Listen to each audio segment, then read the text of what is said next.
अरे बाबा, आज देशावर जे संकट आलंय ते संकट मोदीने आणलं नाही. ते संकट जागतिक आहे, जगाच्या पातळीवरचं संकट आहे. आणि म्हणून मोदींनी सांगितलं, मला माझा देश वाचवायचा आहे, मला देशातल्या जनतेला सुरक्षित ठेवायचा आहे. आणि हे ठेवायचं असेल तर फक्त 1 वर्ष सोनं खरेदी करू नका, मला देशाला वाचवायचंय, तुम्ही माझ्या साथीला या. पण काय काय लोक जणू त्यांना सोन्यानंच घडवलं या. त्यांचा जन्म सोन्याच्या ठिकाण झाला या.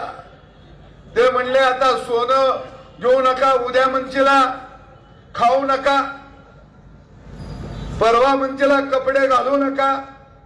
अरे आम्ही असं म्हणलो नाही, पण तुम्हाला घालायची नसली तर घालू नका, आमचा त्याला दुमत नाही. उघडं फिरा. काय म्हटले, पेट्रोल डिझेल वापरायचं नाही, काय घोड्यावर बसून निघाले. अरे तुम्ही घोड्यावर बसा, गाढवावर बसा, टुकरावर बसा, पण पहिल्यांदा देश वाचवा ही भूमिका मोदी साहेबांनी घेतलेली आहे. देश वाचवा.